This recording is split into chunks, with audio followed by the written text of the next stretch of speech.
3 em 1, aqui na Jovem Pan. Olá, muito boa tarde, começando para todo o Brasil, mais uma edição do 3 em 1 aqui na Jovem Pan. Hoje é sexta-feira, dia 23 de junho de 2017. Aqui comigo, Vera Magalhães, animada com o fim de semana chegando, Vera? Animada, fim de semana de festa junina. Pois é. Vai ter arraiá. São João, né? Amanhã é dia Não São sei João. exatamente, é hoje, não é? É hoje? Sei lá, eu sei que eu vou comer aquelas comidas de festa junina. É amanhã. Fiz dieta a semana inteira pra encarar 24, 25. Não, dia 24, amanhã. Olha lá, falando em São João, olha lá. Oh, que delícia, hein? Amanhã tem uma festa junina muito legal. A quadrilha a gente encara a semana inteira. Bem lembrado. Opa! Bom, a nossa turma lá do Rio já se manifestou, mas dá um salve aí, Andreasa, tudo bem? Salve, salve, São João. Salve, São João. Grande São João. Amanhã, dia 24. Vamos com tudo. Pois é, vamos com tudo, né, Marcelo Madureira? Salve São João! São João, salve o Brasil, se é que é possível salvá-lo. Um beijo pra Vera, um abraço pro Patrick, pro Carlos Andreasa e pros nossos amigos e amigas da Jovem Pan. A gente podia lançar a quadrilha da Lava Jato. Olha o Moro, é mentira. Ia ter muita gente que ia pular. Boa. Olha a propina, oba! Bom, gente, vamos então aos destaques da edição de hoje. Polícia Federal conclui perícia sobre a gravação da conversa entre o presidente Temer e o empresário Joesley Batista. O laudo deverá ser enviado ainda nesta sexta ao ministro do STF, Edson Fachin.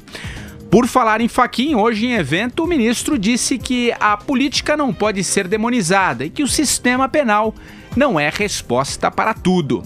Notícia ruim para o agronegócio, para a economia, né, de uma forma geral. Ontem, os Estados Unidos suspenderam a importação de carne bovina brasileira. A preocupação é que os outros países acatem a decisão. Mais uma morte na Venezuela. Guarda Nacional Bolivariana dispara queima-roupa e mata protestante na capital do país. Quem traz mais informações... Ele era evangélico ou ele só estava protestando? Os dois, eu acho. Fala. Não, era um cara que tava protestando. É verdade. Achei que era um crime religioso. Era um manifestante. Mas o pena é lamentar mais uma morte, né, em manifestação. Exato. E o presidente Michel Temer encerra, viu, Vera, a viagem à Europa cometendo gafes. Após ser cobrado pela primeira-ministra da Noruega sobre os casos de corrupção no país, o presidente se confunde e chama rei da Noruega de rei da Suécia. E hoje teremos também o quadro, né? O Rádio Leitura com o nosso Carlos Andreasa. Qual será a indicação literária desta sexta-feira?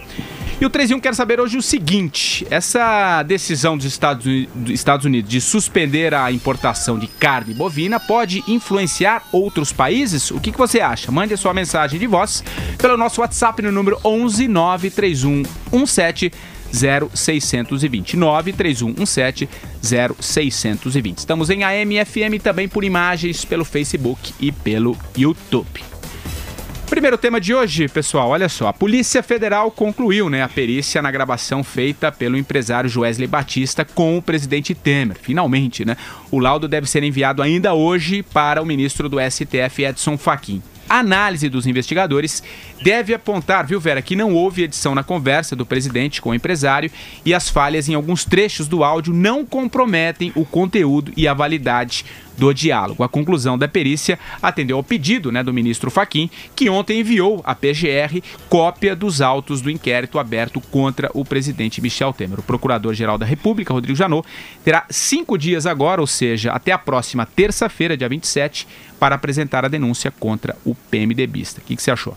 Pois é, veja que tá uma bagunça de papel para lá e para cá, porque nesse ofício do ministro Fachin para o Janot, que ele dá 5 dias para ele concluir a denúncia, ele diz que quando ficasse concluída a perícia, ela deveria ser mandada diretamente para a PGR, já para embasar a denúncia do procurador.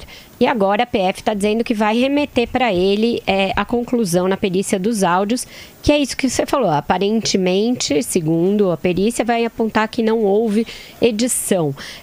O Fernando Henrique Cardoso... Mas segundo quem? O Fernando Henrique Cardoso, sempre ele, falou hoje que é gravíssimo se o presidente da República for denunciado, né?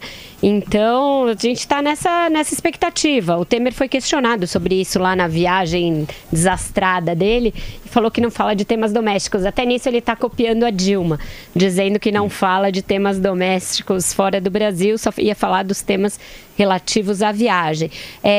Vamos esperar, isso que o Andresa falou, segundo quem, é porque por enquanto não se viu nenhum dos dois, nem o relatório preliminar e nem a perícia. É tudo off de repórter que está atrás das informações, né?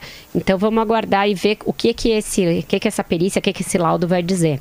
Vai lá, Andreasa. Ô, Vera, você me perdoe ter interrompido seu raciocínio. Imagina que foi espontâneo. É como não, é como se eu estivesse ouvindo você no rádio, como de fato eu estou, e conversado com você, entendeu? Como eu faço ouvindo o Jornal da Manhã, etc e tal. Foi uma reação de ouvinte. Segundo quem? Eu falei, não sabemos, não tem ainda o papel, por isso que eu fiquei loading ali, demorando. Isso é o seguinte. Nós chegamos hoje, minha gente, à fase, porque nós estamos até então na fase do vazamento das informações, né, supostamente sigilosas, como regra. E hoje inaugurou-se, por ocasião desse laudo pericial da Polícia Federal, a fase do pré-vazamento. É o vazamento prévio do vazamento. Então é isso.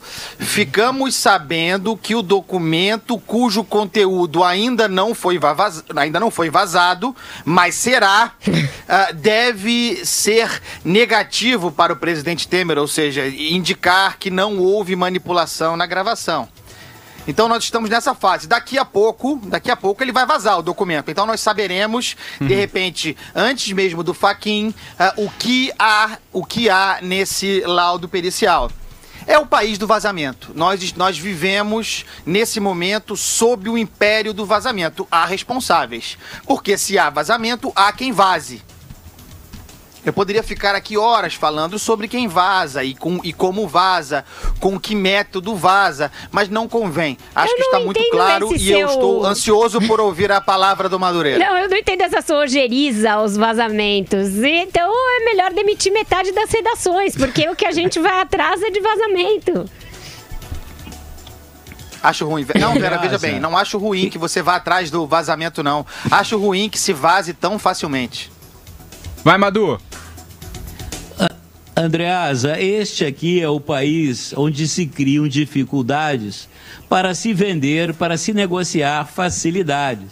Então, existe não é só com relação a essa perícia das fitas do Temer, qualquer coisa no Brasil, né, é mediante algum favor, alguma propina, né, alguma troca de interesses. Então, por que não seria também objeto de comércio, né, a informação? O que é surpreendente é que as autoridades fazem questão de fazer uma espécie de segredo de polichinelo, né, de colocar aí uma espécie de uns véus, né, de dançarina da dança do ventre, quando você poderia, veja bem, foi feita a perícia chegou a uma conclusão, o perito escreveu um laudo, que se divulgue o laudo imediatamente. Eu estava dando uma olhada aqui na internet, eles querem ainda fazer uma apreciação do laudo, querem estudar a perícia. Então, você vai fazer a perícia da perícia, quer dizer, na minha ignorância, isso foi o que eu entendi.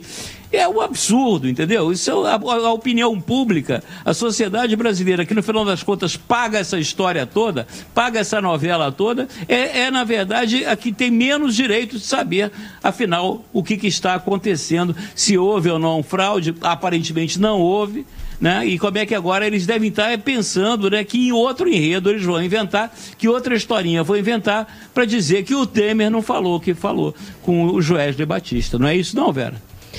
Não, eu acho que se o laudo da Polícia Federal comprovar que não houve edição, eu vou acreditar que não houve mesmo. Aí a gente também não pode ficar tão a reboque de teorias da conspiração, mas vamos esperar para ver. O que se tem, por enquanto, realmente, o Andrés tem razão, é vazamento. Mas eu lembro aqui, e lembro sempre no meu papel de repórter, que não teria havido Watergate, não teria havido o próprio escândalo da compra de votos da reeleição, se não fossem os vazamentos em off, né? Vamos lembrar o senhor X, que falou ao repórter Fernando Rodrigues, então na Folha de São Paulo, que o Fernando Henrique estava comprando votos para a reeleição. Isso é da cultura jornalística, o relacionamento com as fontes em off é uma alternativa quando não se tem acesso às informações pelas vias oficiais. Eu não tenho essa ojeriza ao vazamento. Eu acho que desde que haja checagem e que a informação seja confiável, o vazamento atende ao interesse público de saber do que está acontecendo. Vai, Andreasa. Vera, você deu exemplos notáveis de uso do vazamento e a questão pontual eu não problematizo. O que eu problematizo é o sistema, é a sistematização. Eu não sou repórter, você e das melhores, você sabe que nunca houve tanto vazamento e tanta facilitação de vazamento e tanta seletividade de vazamento quanto há agora. Isso que eu questiono. Não é o ofício do jornalista. Graças a Deus que existe. Aliás, eu como editor, a coisa que eu mais gosto de fazer é publicar livro-reportagem. É o meu maior prazer. Eu queria falar sobre a perspectiva da denúncia do Janot, né? Provavelmente na semana que vem. Ele está brincando com o tempo, é o senhor do tempo no Brasil atualmente. É engraçado, no Brasil tudo se vaza e tudo se fatia. Então vocês vejam que a Polícia Federal, esse relatório em que esse laudo pericial constará no futuro, ele vai sendo dado de maneira parcial. Mas essa parcialidade, que por ser parcial não pode ser conclusiva, ela condena, né? Porque é a sobreposição de acusações. Também o Janot agora já parece, e isso é método, ele também parece que vai oferecer a denúncia em etapas. Vai fatiar em 2 ou 3 etapas a denúncia. 4 etapas, eu acho. Isso é uma... Então, 2, 3, 4, podendo fazer de uma vez só a coisa conclusiva, oferecer denúncia em etapa é fazer sangrar. É para fazer sangrar. E não é somente o presidente da República, tá? Também o Brasil. O Brasil está parado nesse momento, esperando o exercício do método do senhor Rodrigo Janot, que é o líder do Brasil, hein? Mas eu chamei ele na minha coluna. Bom, esse fatiamento tem uma... Governador-geral da República. Esse fatiamento tem uma explicação no próprio fato da perícia não estar pronta até ontem. Era por isso que eles pretendiam fatiar. Talvez eu acho que não aconteça. Diga, Madu. Essa é a desculpa. Não, esse fato, por exemplo, eu nunca vi isso. Eu nunca vi uma chefe de governo, a primeira-ministra da Noruega, dá um puxão de orelha num chefe de governo e chefe de Estado, né, que era, no caso, o Michel Temer do Brasil. Hoje, no caso da Lava Jato, esse é o estado da bagunça em que nós chegamos. O próprio presidente da República recebe um puxão de orelha, né, da primeira-ministra da Noruega em público, né, cobrando, né, uma atitude com relação à Lava Jato, quando o próprio é evidente envolvido nessa história toda. Realmente, nós somos a campeão mundial de esculhambação. Você já vai entrar na esculhambação, Patrick Santos, viagem? Ainda não. A gente vai ficar para o segundo bloco. Já está há meses aqui. Difícil é sair. Meses, cara. Não, eu tenho certeza que esse é o assunto do nosso próximo bloco, mas eu tenho um pouquinho ainda mais de Fachin, pode ser? Bora. Então, o Fachin, como a gente sabe... Fachin. Como a gente sabe, né, continua na relatoria, né, a gente falou muito no caso da JBS no Supremo, ele negou hoje que exista uma crise institucional no Brasil. Num evento do STF, ele disse ainda que o sistema penal punitivo não será a resposta de todos os males. A gente tirou um trechinho do que disse o Fachin nesse evento. Coloca aí, Reginaldo, vai lá. Falar de Constituição corresponde também a sustentar que não se pode demonizar a política. Não será o sistema penal punitivo a resposta de todos os males. Nos dias correntes, a propósito, permito-me trazer a lição do eminente ministro César Peluso, a quem muito estimo e admiro, segundo o qual nenhum juiz verdadeiramente digno de sua vocação condena alguém por ódio. Pera. Pois é, ele e o Fux fizeram manifestações parecidas, né? Ele falou isso, que não se pode demonizar a política, e o ministro Fux, também numa palestra, disse que o Supremo vai sim zelar pela governabilidade, tem preocupação com a governabilidade. Acho que os ministros do Supremo percebem o momento de gravidade que vive o Brasil e de próximo a um desfecho aí, algo preocupante, porque o presidente da República denunciado por supostos crimes cometidos no mandato é algo inédito, algo que a gente ainda não viveu, e olha que a gente achou que já tinha superado toda a cartilha de bizarrices na política que um país pode suportar, mas não, sempre vem mais. A gente se supera a cada dia, né, Andreasa? Então, eu fiz várias versões para essa fala do Fachin.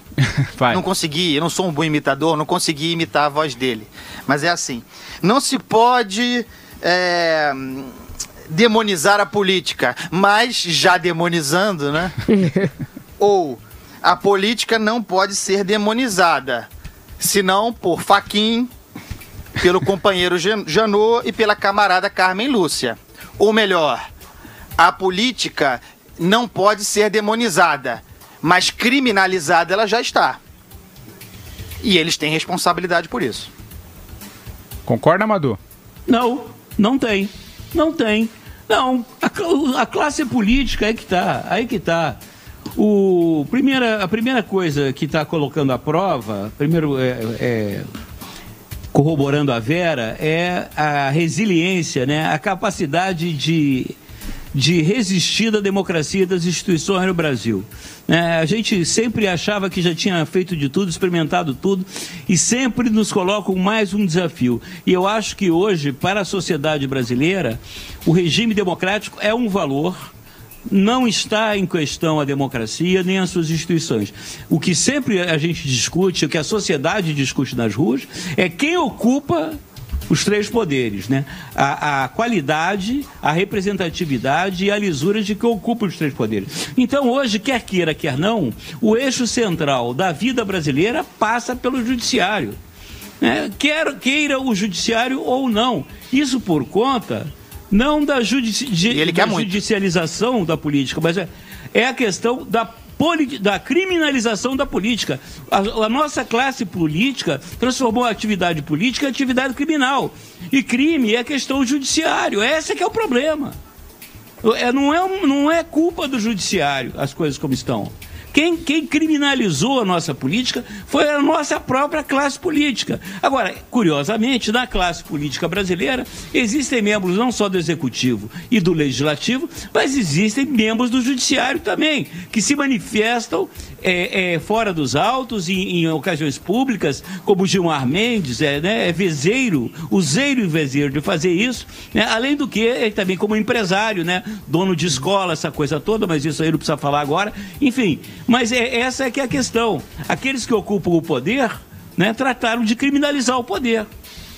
Eu acho isso. Concordo totalmente com o Madureira e lembro aqui ao meu amigo Carlos Andreasa que demonização da política e criminalização da política foram frases cunhadas antes por Luiz Inácio Lula da Silva, que quando seu partido cometeu, aí sim, crimes em série, crimes que quase desafiam o Código Penal, porque tem alguns provavelmente não indexados, começou com essa história de que a Procuradoria-Geral da República e o juiz Sérgio Moro e todo o judiciário estavam querendo criminalizar o PT. Eu também acho isso, acho que a gente não pode culpar o mensageiro nesse caso, nem a imprensa, nem os que vazam, nem os que julgam, nem os que denunciam, porque a criminalização da política veio por meio de um conluio criminoso para assaltar os cofres públicos, feito por empresários e por governantes. Primeiro pelo PT, depois pelo consórcio ou quadrilha que ele montou para ficar eternamente no poder. PMDB, PP e Caterva. Então, eu acho que o judiciário pode cometer erros? Pode. O Ministério Público pode cometer excessos? Pode.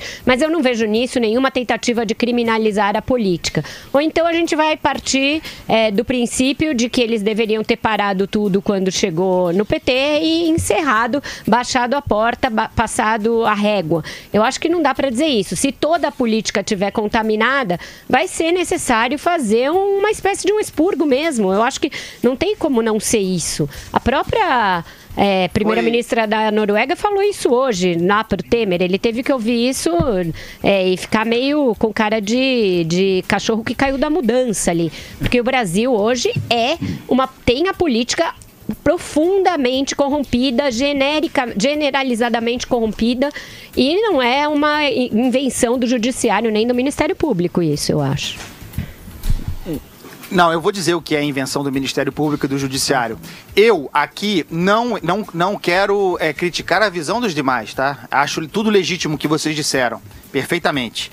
Mas eu não entro no nivelamento por baixo da política.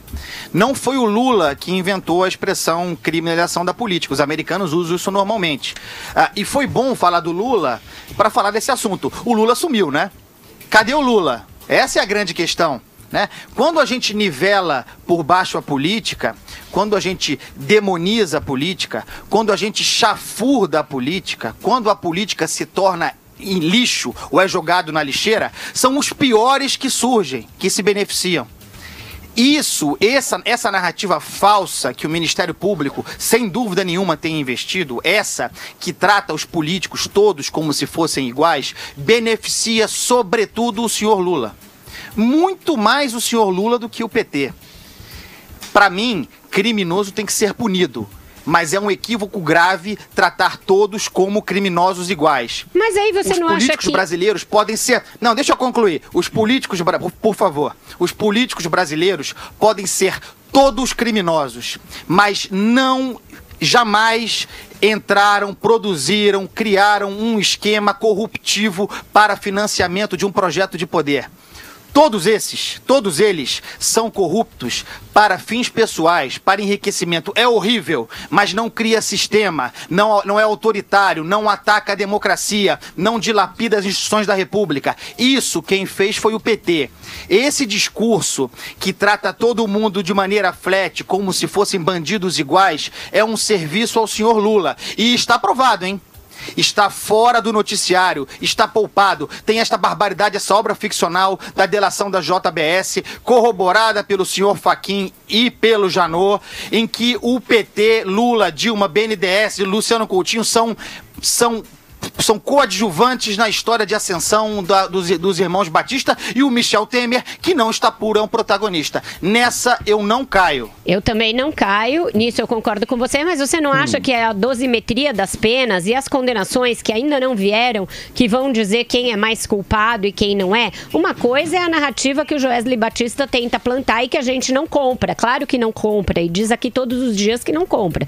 A outra coisa é o fato de que o Lula já é réu em 5 processos, tem mais uma denúncia e vai ter mais pelo menos 4 inquéritos. Portanto, ele não está incólume e nem poderá ficar. Ele vai ser condenado brevemente pelo juiz Sérgio Moro, e por mais que o Joesley, uma espécie de sócio dele, tente poupá-lo, isso não vai acontecer, o judiciário não vai permitir.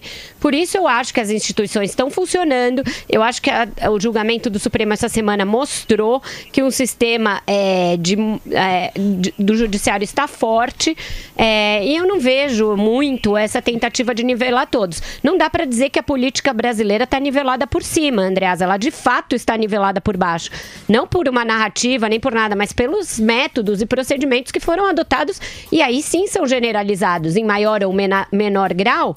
Eles, um macrocosmo como o do PT, ou um microcosmo como, por exemplo, o PRB do ministro lá do Desenvolvimento, que também pegou peteca, todo mundo praticou essa barbárie que a gente está vendo aí na Lava Jato. Ô, Madu, me empresta só um minutinho para eu batalhar. Vera, eu concordo Tudo que bem, quando nós chegarmos na decisão judicial, na sentença, na definição de punição, poderemos falar sobre um equilíbrio punitivo. Só que a matéria é de ordem política. O que ocorre hoje, o que se diz hoje, o que se escreve hoje, o que se costura hoje, o que se articula, as narrativas que são tecidas agora, aquilo que se dá destaque ou não. E eu não estou falando de jornalismo, não. Eu estou falando de poder, de quem tem poder. As escolhas que são feitas, o protagonismo que se dá ou a condição de coadjuvante tem implicações imediatas. A implicação imediata do que está em curso no Brasil agora é um favor, é um serviço. Não sei se combinado. Não sei se há intenção, isso eu não posso dizer, mas é um serviço para o projeto de poder do senhor Lula e do PT e de suas linhas auxiliares. No futuro, pode ser que todos vão em cana. Pode ser. Dará na mesma. Mas se há uma chance agora para que eles se reabilitem, aí está. É disso que eu estou falando, do efeito político, das consequências políticas do que acontece agora. Vai, Madu, você. Vai, Madu. Eu concordo com o Andreas o seguinte, a proposta de roubalheira do PT, né, é uma proposta estrutural. É um achincalhe à democracia, né? Para o Partido dos Trabalhadores, a democracia é um valor burguês, né? Eles não dão o menor valor, eles se usam da democracia para se estabelecer o poder e praticar a rapinagem, que é o objetivo real do partido, sempre foi. Por isso eu sou amplamente favorável à cassação do registro do PT, né? O PMDB, que era sócio minoritário nessa patranha, nessa jogada, a roubalheira dele era mais conjuntural, era uma coisa mais assim, atomizada, né, localizada, como sempre foi, né, há 30 anos é assim. O PT não, era uma coisa... O PT é muito mais Odebrecht, né, que tinha um departamento de operações estruturadas, do que JBS, né, que aparentemente era um açougue de Goiânia, que virou a maior empresa de proteína do mundo, com grana do BNDES, com grana do povo brasileiro, né, uma esculhambação. Então tem uma diferença. Mas a Vera, né, lembrou bem que você tem uma dosimetria, você tem uma proporção, quer dizer, você tem culpados de diferentes graus, diferentes natureza, né? Eu acho que isso é uma coisa que há de ser levada em consideração. E por falar agora, da criminalidade... Realmente, Ô Vera, então, rapidamente, falar, antes da gente ir pro intervalo, acho que tem uma informação importante. E por falar em criminalização da justiça ou vice-versa, a Polícia Federal vai fazer neste fim de semana, informa a Eliane Cantanhede aqui no Estadão, varreduras em telefones dos gabinetes da ministra Carmen Lúcia e de todos os ministros que assim pedirem, para verificar se há monitoramento, se há grampo, etc. Foi a própria Carmen Lúcia Eu também quero. que pediu isso ao diretor da PF, o Leandro Daello. Vamos ver aí o que sai desse negócio. Também quero que veja se o meu celular tá grampeado, porque tenho escutado uns barulhos e não sei não, hein? Ô Janô, eu dou tchau. Tem que pedir pro Daello.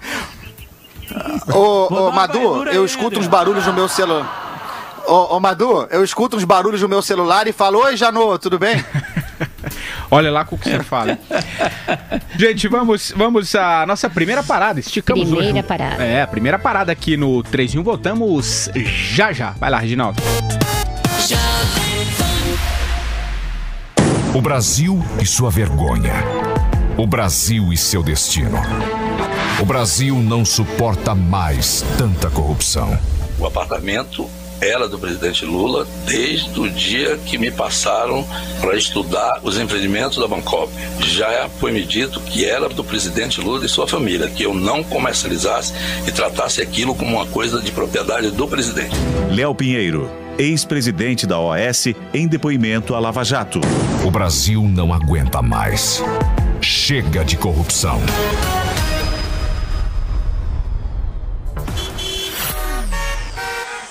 Agora, as informações da Central Jovem Pan de Trânsito.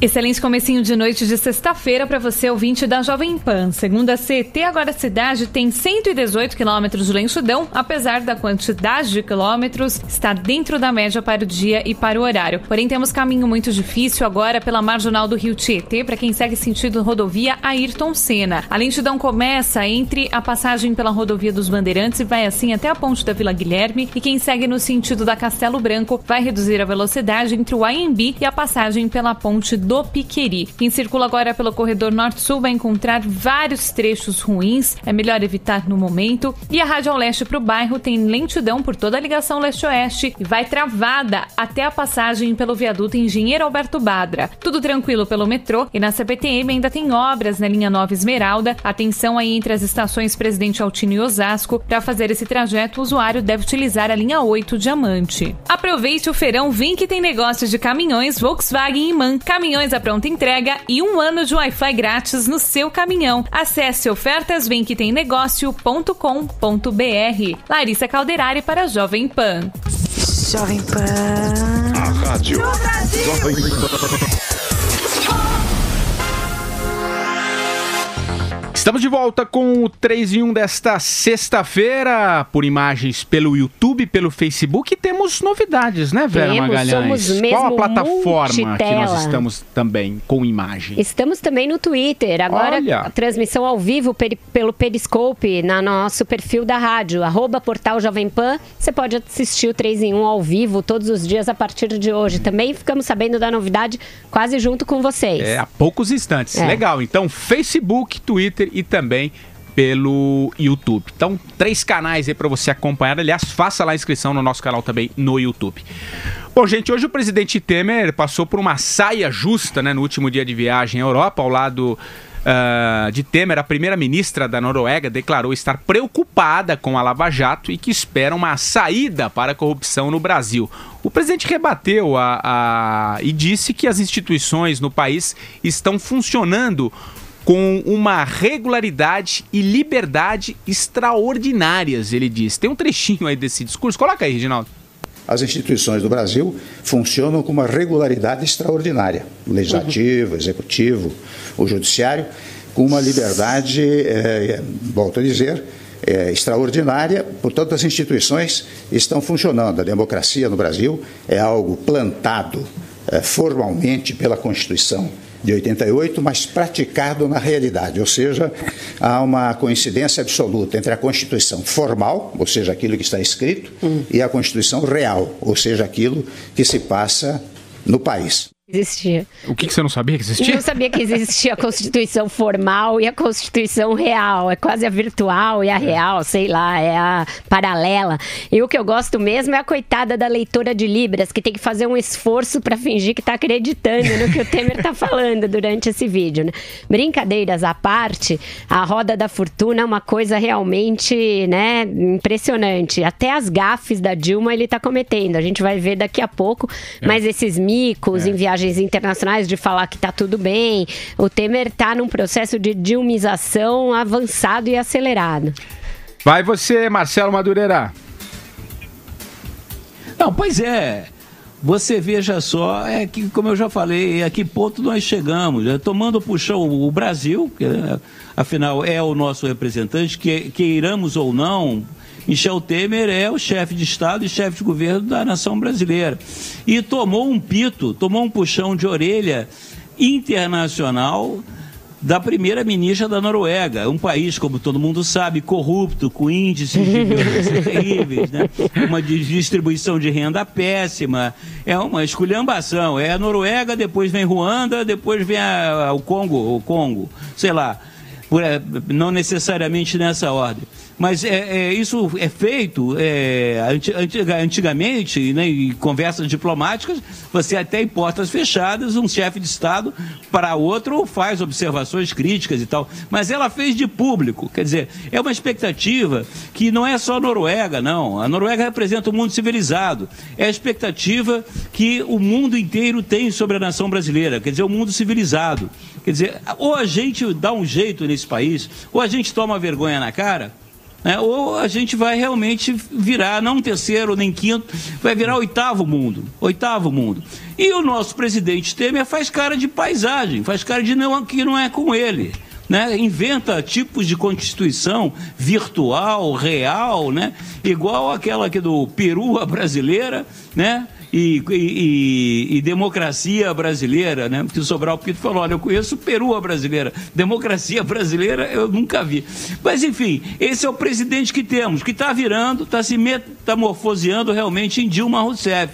A Vera mostrou muito bem, né? E daqui a pouco ele vai estar aprisionando o vento, vai estar saudando a mandioca, vai estar falando bobagem, ele já fala normalmente. Mas sei lá com quem ele vai se encontrar nos subterrâneos do Pará do Jaburu. Coitada da dona Marcela. Ah, coitada. Então vamos a André Azar. A mandioca.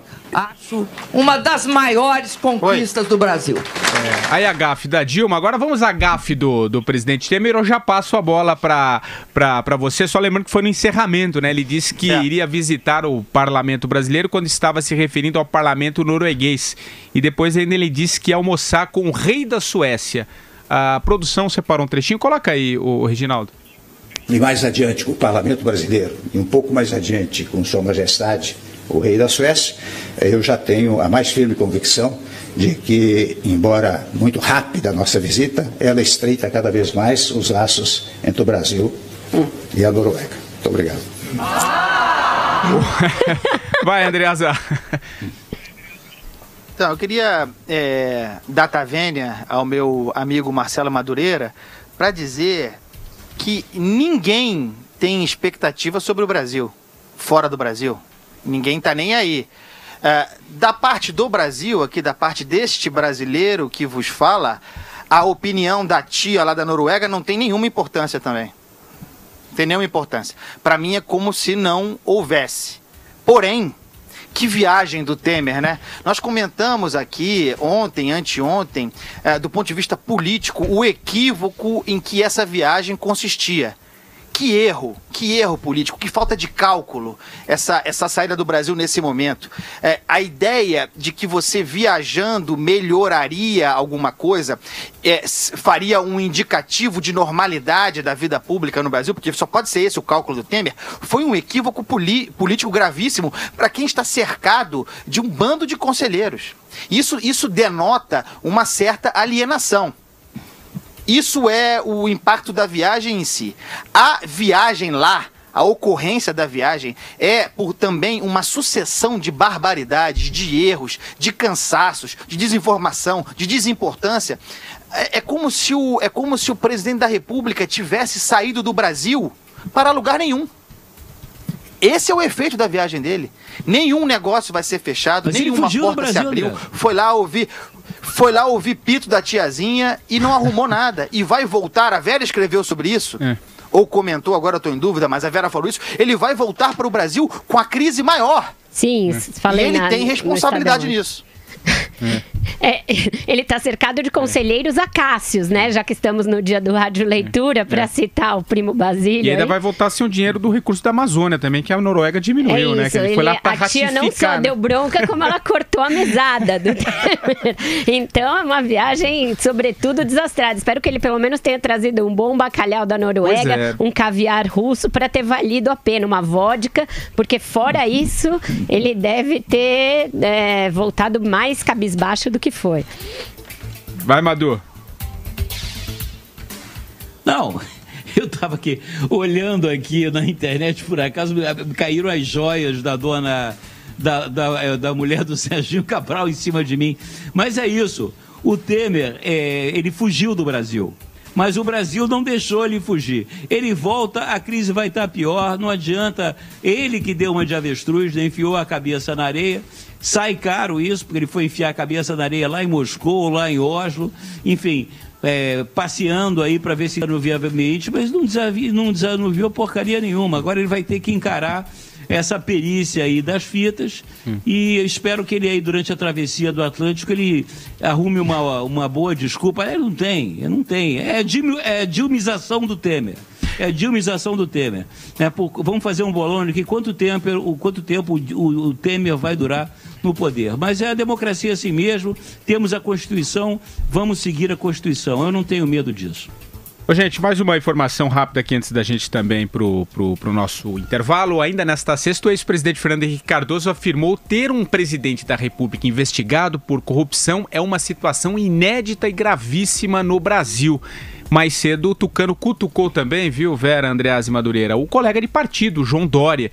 Ele disse que ainda não viu muitas realizações do prefeito, mas que ele sabe muito bem como usar as redes sociais. Você tem um trechinho do que disse o FH? Coloca aí, Reginaldo.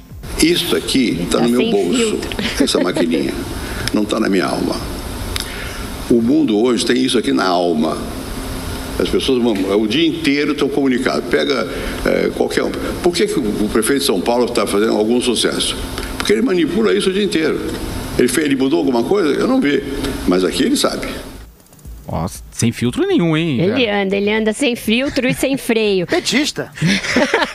fala do petista. Deixa eu só atalhar um pouquinho o tema, eu vou passar para eles falarem sobre O que você recebeu aí? Recebi uma informação do grupo de trabalho do Janot ali sobre o porquê do fatiamento da denúncia. Eu perguntei, disseram o seguinte: o Loures está preso. Com isso, temos o seguinte quadro. Primeiro, um prazo para a conclusão do inquérito, de 10 dias. Prazo para a denúncia, 5 dias. Normalmente, para que não haja excesso, esses prazos são contados globalmente, quer dizer, um junto com o outro, ou seja, 15 dias. Esse prazo global se encerra na segunda. A PF concluiu apenas a parte relativa à corrupção. Vamos estudar as provas e ver se há elementos para denunciar em um ou mais crimes. Se houver, podemos dividir a denúncia em 2, 3, etc. Exatamente como se fez no caso do Aécio. A corrupção estava muito clara e precisava aprofundar o crime de lavagem. Denunciamos a corrupção, pedimos para continuar a apuração do crime de lavagem. Esta é a explicação da PGR, tá? Vai você, Andreasa. Eu vi que você ficou meio espantado com a fala do Fernando Henrique. Não sei se você quer fazer algum comentário do que a Vera acabou de trazer, mas enfim, você ficou espantado com o Fernando Henrique sem filtro, né? Não, porque o Fernando Henrique Cardoso sempre trabalhou para o Partido dos Trabalhadores, né? Sempre trabalhou para o PT, em várias ocasiões. Na ocasião da reeleição, naquele voo vaidoso e cego dele, criou as condições democráticas, institucionais, constitucionais, formais, para que o PT pudesse aplicar o seu projeto de permanência no poder dentro de alguma legalidade. Lá atrás, no golpe, hein? Golpe da reeleição, pelo qual ele poderia ter sido denunciado. Ele poderia ter sido o primeiro presidente denunciado. Só que não, porque ele é o Fernando Henrique Cardoso. Depois, em 2002, quando veio a eleição do Lula, o candidato do partido dele era o José Serra. Ele trabalhou contra sem parar. E o orgulho que ele teve em passar a faixa para o Lula. Ele é responsável. Depois, em 2005, quando veio o mensalão, o Lula estava tonto, nas cordas, como eles mesmos chamaram, e ele, que é um grande pensador político, não, vamos deixar sangrar nas cordas, e em 2006 nós voltamos. Deu no que deu. Deu no que deu. Essa fala de hoje, portanto, é a fala de um petista. O Fernando Haddad poderia ter falado aquilo perfeitamente contra o João Dória, do seu partido. É inacreditável o Fernando Henrique Cardoso. Mas também, hein? Que nem o Aécio, nunca me enganou. E você, Madô? Eu acho o seguinte, o João Dória é do PSDB. O Fernando Henrique é do PSDB. E o João Dória cada vez mais está entusiasmado com a ideia de vir a concorrer a presidente da República em 2018, isso é claro. Né? E essa fala do Fernando Henrique Cardoso não precisa ser muito sagaz, não, para perceber que parece que o Fernando Henrique Cardoso, de alguma forma, almeja alguma coisa, porque ele quis detonar, né? Ele quis dar uma cutucada, uma espetada no João Dória. Mas almeja para si ou para alguém? Se comunica com a... Não sei. Ele tem 87 anos. Eu sei, mas hoje em dia, depois do advento do Viagra... Mas tem vaidade de 20. Tudo é possível. Para o exercício do poder com o PH e tudo... Com o exercício do poder, com o PH e tudo, você hoje tem uma capacidade quase que infinita, né? Mas voltando hoje fala mais sobre isso, Madu. Hoje é dia de literatura. Não, eu só quero concluir o seguinte: o Fernando Henrique Cardoso é uma possibilidade na hipótese do presidente Temer, o atual presidente brasileiro, ser assim constrangido a sair da presidência da República, né? Então teríamos que ter uma saída tampão, né? Ter uma alternativa tampão. E o Fernando Henrique Cardoso ainda dá um tampão. Modestíssimo, é claro, ainda dá um caldo. Ainda dá uma meia tampa. Ainda dá para segurar uma meia sola até 2018. Ele tem credibilidade, ele tem uma certa reputação. É a minha opinião. Eu sei que muita gente não pensa assim, mas eu só estou tentando entender. Eu certeza que o Andreasa eu acho que é um... Vai. Fala, no caso do Dória, eu acho que o Madureira tem razão quando ele dá chega pra lá no Dória. Mas eu acho que não é pra si, mas ele acha que tem de ser um tucano mais de raiz, não Nutella ali, eu acho. Em 2018, eu acho que é essa a intenção dele. Só que o que ele queria, provavelmente, não vai poder concorrer, que é o Aécio, né? Ele também não vai muito com a cara do governador Geraldo Alckmin. Então, e o Serra já foi. Vamos ver se até 2018 ele vai ficar como ele tá nesse caso da crise, lançando um nome por dia, né? Legal. Vamos a mais uma parada, Reginaldo, vai lá rapidinho.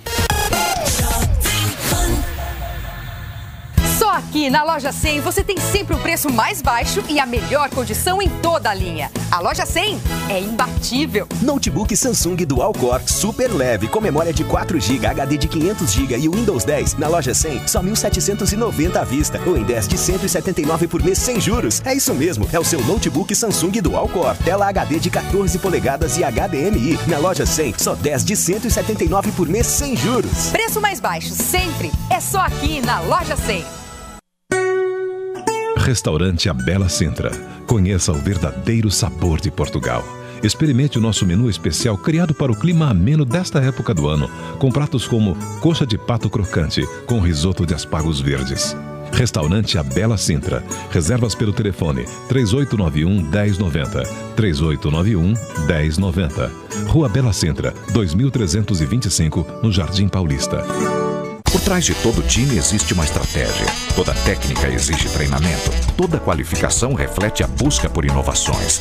Toda conquista envolve confiança. E todo esforço é o resultado de uma prática. Estamos preparados para realizar nossos serviços com excelência, pois a rotina de todos estes campeões é a mesma. Rossio, há mais de 30 anos integrando pessoas, tecnologia e excelência em vigilância e serviços de limpeza em mais de 10 estados. Rossio.com.br. Agora, as informações da Central Jovem Pan de Trânsito. Boa noite, ouvintes da Jovem Pan. Evitem o caminho pela marginal do Rio Tietê agora, que de ponta a ponta tem trânsito bastante carregado e, consequentemente, a chegada a São Paulo pelas rodovias Anhanguera, Bandeirantes, Castelo Branco e Raposo Tavares também tem trânsito bastante intenso. Quem circula agora pela rodovia Regis Bittencourt, sentido sul do país, encontra lentidão na Serra do Cafezal, do 349 até o 350. Já para São Paulo, o caminho pela Regis Bittencourt agora não apresenta nenhum ponto com lentidão. Aproveite o feirão, vem que tem negócio de caminhões Volkswagen e MAN. Caminhões à pronta entrega e 1 ano de Wi-Fi grátis no seu caminhão. Acesse ofertasvemquetemnegócio.com.br. Larissa Calderari para a Jovem Pan. Onde quer que você esteja, permaneça bem informado. Jovem Pan, sempre a par dos acontecimentos.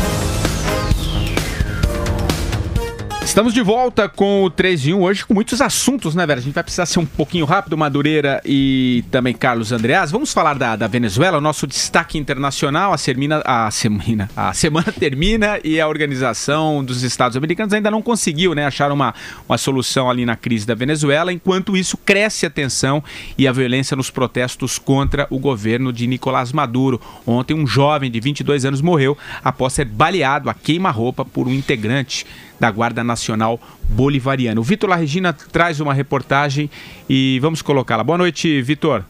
Fala, Patrick, boa noite a você e a todos os ouvintes do 3 em 1. O número de mortos pela repressão do governo de Nicolás Maduro na Venezuela chegou a 75 nesta semana. O último caso foi chocante e totalmente registrado pelas TVs venezuelanas. O jovem Davi Valenilha, de 22 anos, foi morto após ter sido baleado no peito por um policial da Guarda Nacional Bolivariana. Na imagem é possível ver o manifestante se aproximando de uma grade na estrada Francisco Fajardo. Do outro lado da cerca, o policial atira em Davi a queima-roupa. Quando o jovem estava no chão, um dos policiais ainda realizou um outro disparo. O governo venezuelano disse que o sargento envolvido no incidente foi preso e será julgado. No entanto, o presidente Nicolás Maduro parabenizou nesta sexta-feira o trabalho da Guarda Nacional e da Polícia Nacional Bolivariana, que, segundo ele, estão fazendo um trabalho heróico contra as marchas opositoras. Em resposta à morte de Davi, manifestantes venezuelanos convocaram para esta sexta-feira manifestações em todo o país, prometendo trancar todas as ruas de Caracas e da Venezuela.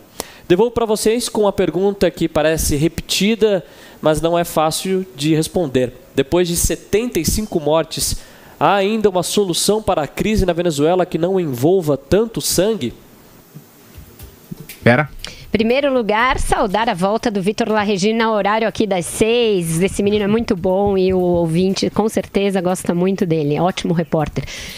Bom, é muito difícil falar em solução para a crise da Venezuela, que só se agrava, tá? Porque além dos protestos coibidos com esta violência pela polícia do regime autoritário, ditatorial de Nicolás Maduro, também as instituições estão sofrendo vários baques. A Procuradora-Geral lá da Venezuela pediu demissão por dizer que ali se está cometendo uma série de ilegalidades, que ela não pode concordar com isso, e o presidente foi contra ela de forma bastante violenta, dizendo que ela estava usando a Procuradoria de forma política. Acho que a gente já ouviu esse discurso, mas no caso lá é mais uma instituição que está aí em risco diante da ditadura total que o Maduro está implementando no país. A ONU está cobrando uma solução, uma decisão, um posicionamento do mundo diante do avanço do autoritarismo e da violência na Venezuela. Disse que as pessoas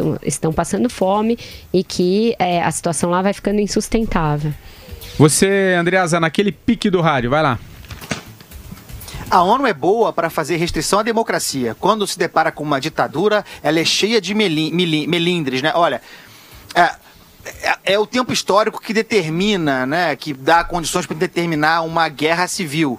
Mas o que já está em curso na Venezuela não é amanhã, nem daqui a 2 semanas ou daqui a 10 anos. O que está em curso na Venezuela hoje é uma guerra civil. É a população que está em choque, inclusive da parte do governo ditador, do governo tirano, milícias atuando contra a população. É a população contra a população na rua. Não há controle, não há mais solução, não há mais instituições. E o Brasil petista, o Brasil do senhor Lula, da senhora Dilma, o Brasil do PSOL, do Marcelo Freixo, do PCdoB, é responsável direto por isso.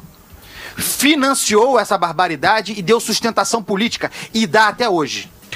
Tem de ser responsabilizados e cobrados por isso. Madu, vai lá. É isso aí, a solução para a Venezuela vai perguntar lá para o PT, para o PCdoB, para o Raul Castro, para esses bolivarianos todos aí que acham que isso aí é democracia, que isso aí é saída para um país. A população hoje sofre com miséria, com carência total e absoluta. Eu realmente lamento pelo povo venezuelano, só posso fazer isso, só pode falar isso mesmo. Última parada aqui no 3 em 1.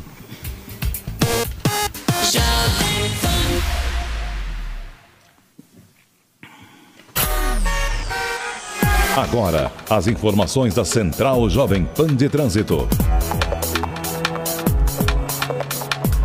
Só atualizando o trânsito muito complicado nesta sexta-feira aqui em São Paulo. Segundo a CET, já temos mais de 100 quilômetros de lentidão nos principais corredores aqui da capital paulista. O motorista enfrentando muitos problemas, principalmente agora na marginal do Rio Tietê, no sentido de quem vai para a Zona Leste, já ali na saída do Cebolão até a região do Tatuapé. O motorista vai enfrentando problemas agora. Aliás, eu vejo aqui da marginal, mas acho que temos mais problemas, né, Anderson Costa? Vai lá você, rapidamente. Exatamente, Patrick, nós temos mais problemas sim, principalmente para quem está na Avenida Rebouças. Agora nós observamos aqui pelo aplicativo Waze, nas duas direções há problemas, tanto para quem vai no caminho da Paulista, quanto para quem segue agora rumo à marginal do Rio Pinheiros, tudo travado agora pela região da Rebouças e também pelo Eusébio Matoso. Outro trecho da cidade agora com problemas, o corredor norte-sul, travado, tanto para quem vai no caminho do aeroporto, quanto para quem volta no sentido do centro da cidade. Inclusive, nós observamos um acidente ali nas proximidades do túnel Ayrton Senna, situação complicada agora para quem está no corredor norte-sul. A marginal, como você já dizia, realmente é o pior caminho neste momento. O motorista enfrenta dificuldades desde a saída do Cebolão até pelo menos a chegada ao acesso à rodovia Presidente Dutra, tudo congestionado agora no sentido da Zona Leste pela marginal do Rio Tietê. No caminho oposto também há problemas nesta noite de sexta-feira. O motorista enfrenta dificuldades a partir da região ali da ponte da Vila Maria, o trânsito começa a ficar difícil também para quem vai rumo à rodovia Castelo Branco. Nós temos problemas também na marginal do Rio Pinheiros. Também tem dificuldades agora para quem deixa ali a zona sul da cidade, quem deixa a região da Ponte Estaiada. O trânsito vai de forma muito lenta até o acesso já às proximidades ali da região do Cebolão. E no caminho oposto, o trânsito também segue ruim nas proximidades da Ponte Estaiada. Onde quer que você esteja, permaneça bem informado. Jovem Pan, sempre a par dos acontecimentos. Estamos de volta com o 3 em 1 nesta sexta-feira, faltando agora 5 minutos para 7 horas da noite. Rádio Leitura com Carlos Andreasa. Carlos Andreasa, qual a sua dica literária neste final de semana, desta semana, melhor dizendo? Vai lá, Andreasa. Eu vou aos poucos alternar clássicos. A gente tem falado muito de literatura clássica aqui, de obras clássicas nacionais e estrangeiras, mas eu quero também falar agora progressivamente de autores contemporâneos, né? A gente tem privilégio de ter aqui no Brasil alguns escritores notáveis, acessíveis. Um deles, que está entre os meus favoritos, chama-se Alberto Mussa, que acaba de lançar este romance aqui, A Hipótese Humana.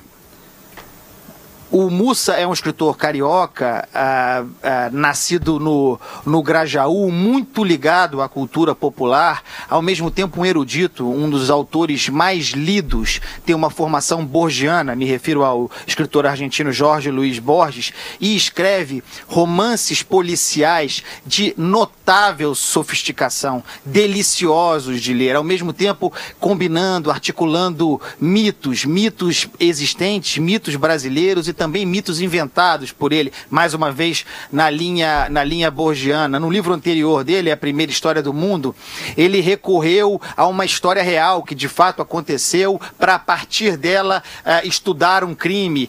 Ele tem a tese de que a fundação das cidades está no crime, a base da cidade está no crime. É a mesma coisa nesse romance novo dele, A Hipótese Humana, um livro extraordinário de um dos mais originais escritores brasileiros. Eu costumo dizer que daqui a 100 anos o Alberto Mussa vai ser o cânone da literatura brasileira, vai estar lá entre os estudados. Na semana que vem vou falar de um outro autor muito interessante, pessoal, Michel Laube. Leiam Alberto Mussa. Legal, aí a dica desta semana do nosso Carlos Andreasa, e nesta reta final aqui do nosso 3 em 1, uma rápida informação, depois da participação dos nossos ouvintes também. Depois de um ano de acordos comerciais, os Estados Unidos suspenderam, nesta quinta, a importação de carne bovina brasileira. Agora, o ministro da Agricultura, o Blairo Maggi, teme perder outros mercados. Ele revelou também que a decisão dos americanos foi tomada, após serem encontrados abscessos na carne, um tipo de inflamação gerados por uma reação à vacina contra a febre aftosa. Pois é. E essa foi a pergunta que a gente fez aqui para os nossos ouvintes no 3 em 1, se essa decisão dos Estados Unidos de suspender a importação da carne bovina pode influenciar outros países. O que os nossos ouvintes falaram sobre isso, Reginaldo? Aqui é o Fázio da Moca.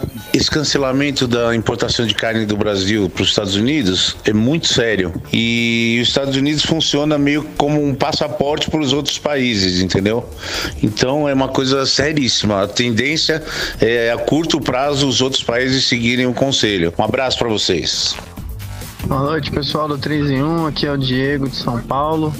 Eu acho que os Estados Unidos são mais exigentes, que o resto do mundo. Então, acredito que, como o nosso ministro disse hoje de manhã no Jornal da Manhã, é só uma questão dos Estados Unidos, não vai influenciar os demais países. Um abraço. Aqui é José Carlos do Brooklyn. Eu acho que essa decisão sim dos Estados Unidos de suspender a importação da carne brasileira pode influenciar outros países sim, e com um grande prejuízo aqui para as nossas exportações. Aí a participação dos nossos ouvintes achando que sim, outros países devem seguir no mesmo caminho. Como se já não tivesse desgraça suficiente, agora a afta bovina, ninguém merece. Reta final, faltando 50 segundinhos, temos música? Temos, que você é escolheu, o Arraiá da Lava Jato. Ah, é verdade, Amanhã é São João, aproveita, pessoal, se joga no quentão, vamos pular fogueira, que é o que a gente tem feito. Só se joga na fogueira. Não se joga Mas, na fogueira. pessoal, tem quentão... Mas tem quentão o ano todo, hein, pessoal? Não é só na festa junina, não.